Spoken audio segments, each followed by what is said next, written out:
नमस्कार, स्वागत बा आप सभी दर्शक लोगन के। त खबर बा भोजपुरी के हिट मशीन खेसारी लाल यादव जी के बारे में, जिनकर एगो धमाकेदार वीडियो गाना आप सब खातिर बिहान सुबेरे रिलीज होके जा रहल बा। जौना गाना के नाम बा ब्रांडेड लइका। जी हाँ, ब्रांडेड लइका खेसारी लाल यादव और शिवानी सिंह के आवाज़ में आप लोगन के ई गाना सुने के मिली।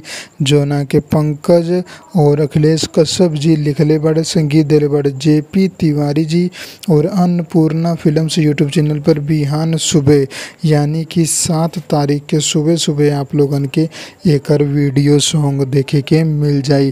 तो आज पोस्टर रिलीज हो चुकल बा, जो कि आप लोग सामने स्क्रीन पर देख सकतानी। बाकी फुल वीडियो के आनंद आप लोगन के बिहार ही सुबह सुबह मिली। तो तैयार हम और अभी पोस्टर के ज़्यादा से ज़्यादा लाइक शेयर करम और चैनल के सब्सक्राइब करके बेल आइकन दबा देम। हम मिलम आप लोगन के एगो नया वीडियो में नया खबर के साथे।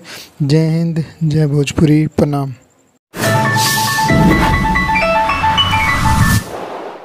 लाल बटन के दबा के अपने के चैनल के सब्सक्राइब कर ली और सभी खबर सबसे पहले देखे खातिर एक घंटे के बटन के भी दबा दी, ताकि जितना भी खबर डालम आप सबसे पहले फ्री में देख लें।